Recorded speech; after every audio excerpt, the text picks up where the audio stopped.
નમસ્કાર દર્શક મિત્રો, આપ જોઈ રહ્યા છો ડિજિટલ ન્યૂઝ।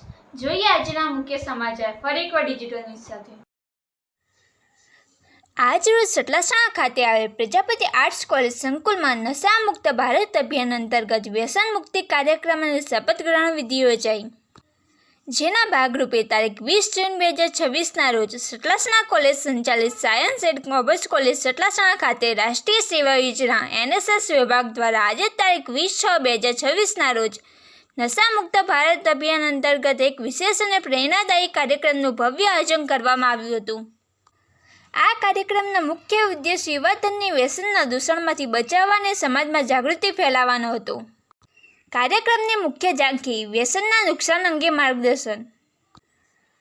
કાર્યક્રમ દરમિયાન હાજર રહેલા વિદ્યાર્થીઓને વ્યસનથી થતા શારીરિક, માનસિક અને આર્થિક નુકસાન વિશે વિગતવાર અને સંપૂર્ણ માહિતી આપવામાં આવી હતી। યુવાધન ખોટા માર્ગે ન દોરાય તે માટે તેમને જાગૃત કરવામાં આવ્યા હતા। સમાજ અને પરિવારને વ્યસન મુક્ત કરાવવાનો સંકલ્પ માત્ર પોતે જ નહીં, પરંતુ પોતાના પરિવાર, ગામ અને સમાજના અન્ય યુવાનોને વ્યસનની પકડમાંથી કેવી રીતે મુક્ત કરી શકાય અને એક સ્વસ્થ સમાજનું નિર્માણ કઈ રીતે કરી શકાય તેની સચોટ વ્યૂહરચના અને માહિતી વિદ્યાર્થીઓને પૂરી પાડવામાં આવી હતી। કાર્યક્રમના અંતમાં NSS programme officer doctor Rishikesh N. Joshi દ્વારા કોલેજના તમામ વિદ્યાર્થીઓ તેમજ શૈક્ષણિક અને બિન શૈક્ષણિક સ્ટાફ મિત્રોને જીવનભર વ્યસન મુક્ત રહેવા અને અન્યને પણ પ્રેરિત કરવા માટે ગરિમાપૂર્ણ શપથ લેવડાવવામાં આવ્યા હતા।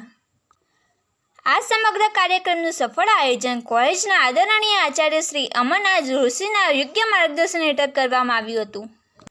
NSS programme officer doctor Rishikesh N. જોશીની ભારે જહેમત અને કુશળ સંચાલનના કારણે આ કાર્યક્રમ ખૂબ જ સફળ અને હેતુપૂર્ણ રહ્યો હતો। કોલેજના વિદ્યાર્થીઓએ આ અભિયાનમાં ઉત્સાહભેર ભાગ લીધો હતો અને સમાજમાંથી નશાની દૂષણને ઉખાડી ફેંકવા માટે કટિબદ્ધતા દર્શાવી હતી। જેનો રિપોર્ટ ડિજિટલ ન્યૂઝ સતલાસણા।